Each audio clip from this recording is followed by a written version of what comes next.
Hi everybody, welcome to my channel. I'm Creative Katie Karen Burchill, and I have a confession. I'm a cheater. I cheat in my art, and I'm here to tell you, you should too. So I am working in this repurposed journal. I got this old journal from the thrift store and I repurpose it. I'll link that video. I've got some pages that are already started, but I'm going to start on a clean slate. I have put a coat of gesso just to knock back some of the text and to prepare the papers. So here's where I'm going to cheat. I'm going to use this beautiful napkin. There's some scroll work, some text behind here, this lovely lavender. You know, I can't draw, and I don't need to draw in order to make great art and to be creative, and neither do you. So I'm loving this text here, so I do not want to get rid of it. I cut out this portion of the napkin so I can position it on my page and make sure that it fits. More to that point, I'm going to peel off the excess plies and water cut any excess off. I have taken this image, this beautiful image that some artist has put on a napkin, and I am going to edit things out that I don't want. And in doing so, I'm kind of making it my own. Now, when I start taking off the excess, I'm taking off initially what I know I don't want. I know that I'm going to take off more or less as I get a better idea of what part of this napkin I want to use. So when I say water cut, I'm using a liner brush and I'm putting a small amount of water on it, putting it on the napkin. That just releases it and allows you to rip it off. This gives a deckled edge, which disappears more when you glue it down on your art journal page. You don't get that straight edge that you would get from cutting. And also, cutting out on napkins, it's not exactly easy. So now I'm positioning it on the page, and here I'm kind of deciding I'm not going to use the whole of this. So while this napkin has this big spread of lavender, I can choose what part or parts of this I want to use. And then again, I can move it on the page. I can put some on the corner. The options are now mine. And as I go, I'm fine-tuning it, taking off a little bit more here. Now, some napkins have their brand on there. You want to make sure that you're aware of where that is and you cut it off or paint over it at some point in time. So here I'm thinking, oh, if I want this stock, lavender stock, over here. Now, this napkin comes from NINNYSNAPKINS.com, and I'm not sure if that's still in stock. Napkins kind of come and go, but I do know that there are other lavender or floral napkins that you could follow the steps that you're seeing here and make your own art journal page. So go and check her out. There's a link in the description box below. So I'm just adding a little bit more gesso. There was some text there that was still showing through, and I did not want it to come through the napkin, because when you put the napkin on, it gets very translucent and you see whatever's underneath it. I'm gluing the napkin down first, and then I'm going to colorize and do the background. Many times you've seen me do the opposite, do the background and then glue down the napkin. Usually the process is a little bit different and I do another step in there, but you can check that out. I'm putting fluid matte medium underneath and then a coat on the top to seal the napkin. I know I am going to overpaint, I'm going to shade, and I don't want raw napkin. That kind of wicks out and it's not a pleasant look. So putting a matte medium on top turns it into a non-porous surface. Once that's completely dry, I'm just cutting off the excess. And I'm ready to move to the next step. Now I want to make a background that goes with what's already there. And you see a lot of that ivory color in and around the lavender. I'm not going to cut out all those stalks. So I'm using unbleached titanium with a mixture of white gesso. And I'm applying with a makeup sponge. Now, when you're working on a book, you want to make sure that the paint doesn't go into the pages that are either already done or blank pages. And I'm just putting some of the cereal bag on each side so to prevent that. Back to the application of paint here. I'm using unbleached titanium and white gesso, and I'm getting that mottled look. I'm right off the bat, I don't want this all one solid tone. I want some areas that are lighter, some areas that are darker. That's going to build interest. Having that cloudy look also adds interest. And now the middle part here is very, very white. So I'm just taking that makeup sponge and adding some of that color so it looks like I've created the entire background. Yes, it kind of changed the color from the napkin, but remember, I'm using the napkin, I'm cheating, I'm using the napkin as the jumping off point. Here I'm just adding a little bit more white gesso to make the edges blend a little bit better.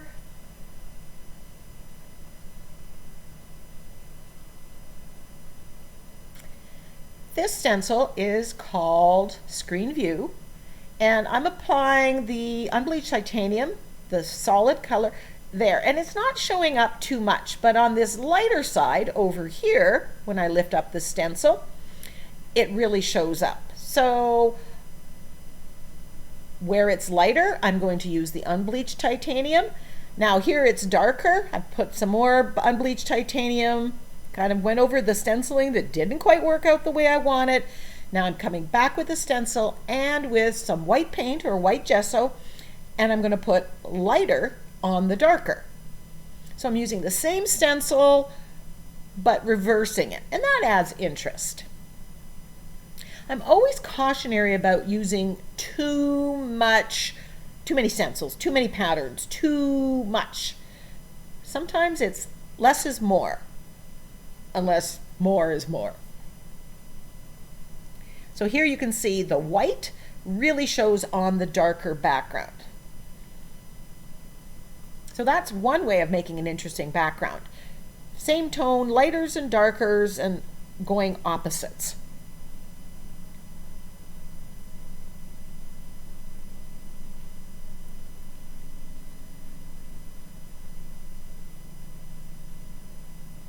Here I'm just adding a little bit more, spreading it out. I want to make an interesting background. This is called Dotted Rings, and I want to take some of that green that is in the lavender and bring it into the background. So that's what I'm doing here. And I'm using Hooker's Green. Now, right off the bat, I'm thinking that's really bold. And it seems to be fighting with the focal image, the lavender. I'm going to talk about that. I want the lavender to stand out. So later on I'm going to be over painting on the lavender. And that's going to make the lavender bolder and stand out. Because that's what you want. You want your focal image to be the most forward. But I'm just going to continue. I'm just continuing, even though in my head I'm thinking, okay, this isn't quite what I was envisioning. I'm not exactly liking this right now.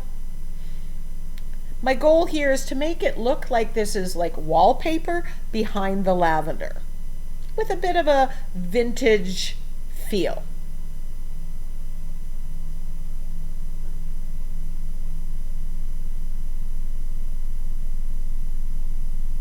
I'm not trying to get perfect stenciling at all. I just want little bits here and there.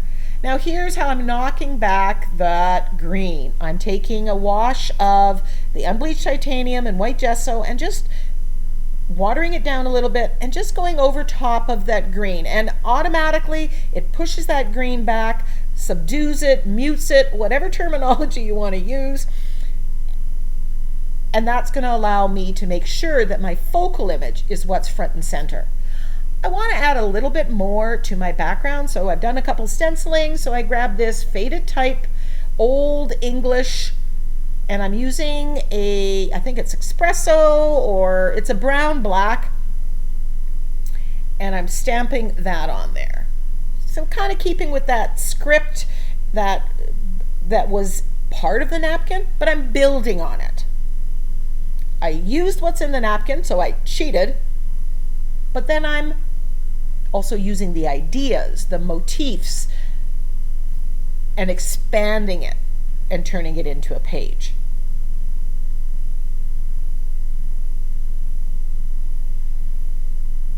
And I'm overlapping where the lavender is. I want this to look like it was intended to be the way I had it, not I glued something else onto it. At this stage, I'm quite happy with how everything's come, but I want to edge my paper, so I put the cereal bag liner in there, and I am shading around the page with a combination of burnt umber and black.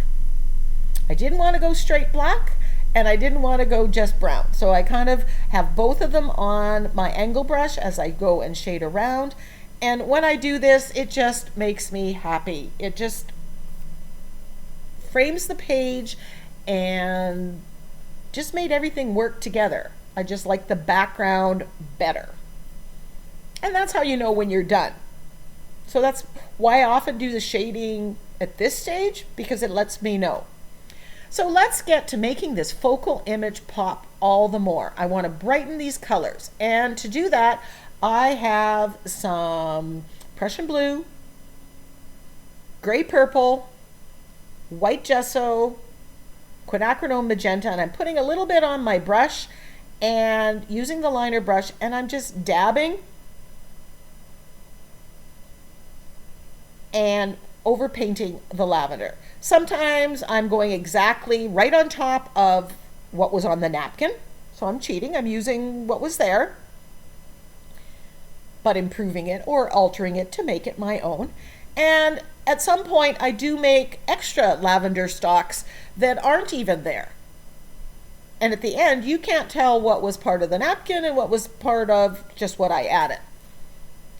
By dabbing my brush into different colors of paint or a couple colors of paint, you're getting that mottled, shaded look. And I'm just going to work my way through the stalks. And you can see that I've got those lavender stalks on the right-hand side that have been done. So they're brighter and bolder. They're also texturized because I've literally globbed on paint. And the ones on the left-hand side, which are as they were with the napkin. And I think overpainting in this way really adds value and interest to your painting. And it looks like you've painted it. You're using kind of the outline and the shape and the composition that the artist of the napkin has given us. We've borrowed that. And then we've added our own and made this our own.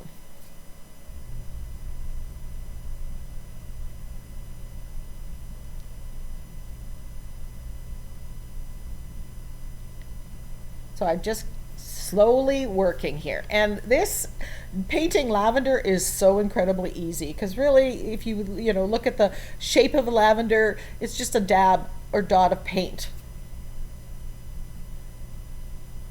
And I'm moving quite quickly as I do this. I'm not overthinking it. I'm not trying to be precise, because when you look at this from afar, your brain fills it in and says, oh, it's lavender, and you stop looking.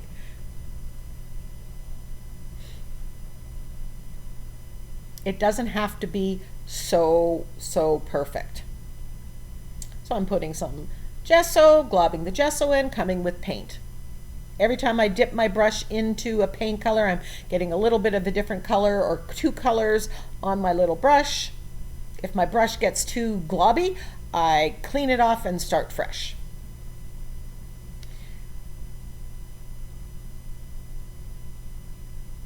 here I'm just extending the stalk and making it my own. At the end of the video, you're going to see, I'm going to show the napkin against the finished page. And while you might say, yeah, that comes from this napkin or it's similar, there's enough differences.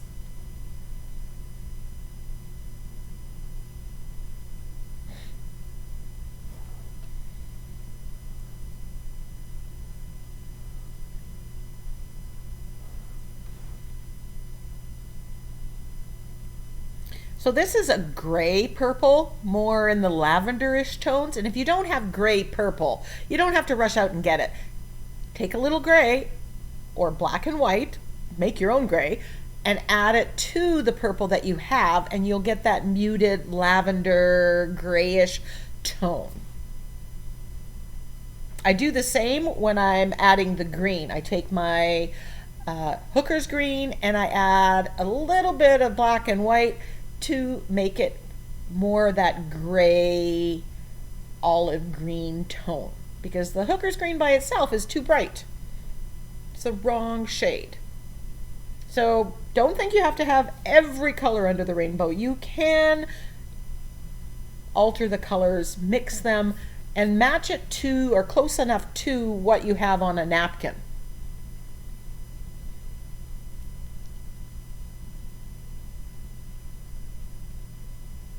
My lavender here has a little more blue tone to it than the napkin did. I like it more blue, and it's definitely more vibrant.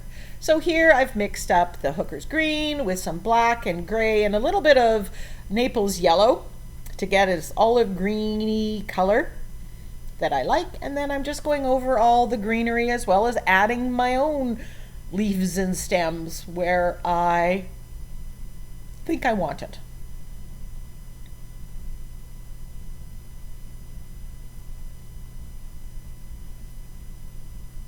Now, because this is a journal, really not a mixed media journal per se, the paper isn't that supportive.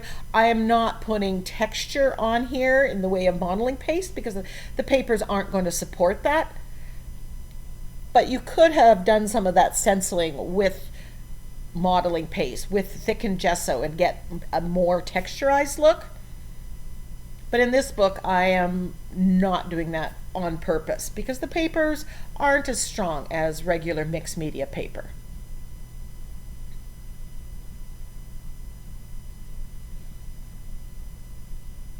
So now I'm taking some of that gray purple, I'm thinning it with water off to the side, and I'm just going to splatter a little bit of purple into the background.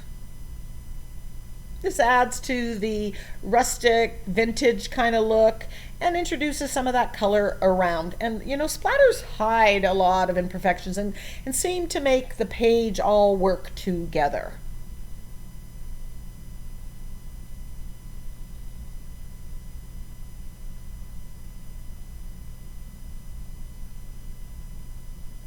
Once it's dry, I look for a sentiment, and I am using a sentiment from my Choosing Joy sentiment pack. This is my word of 2024, and I've chosen this one that's kind of an old rustic font.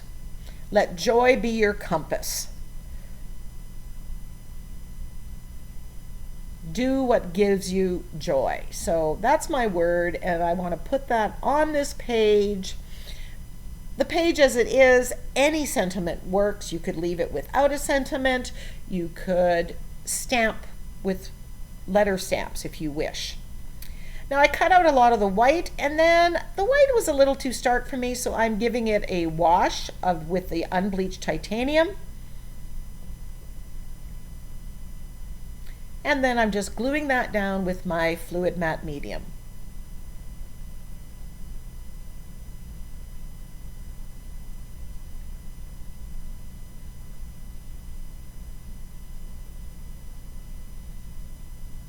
Lavender, I love lavender, and now I live in a place where I can grow lavender in my garden.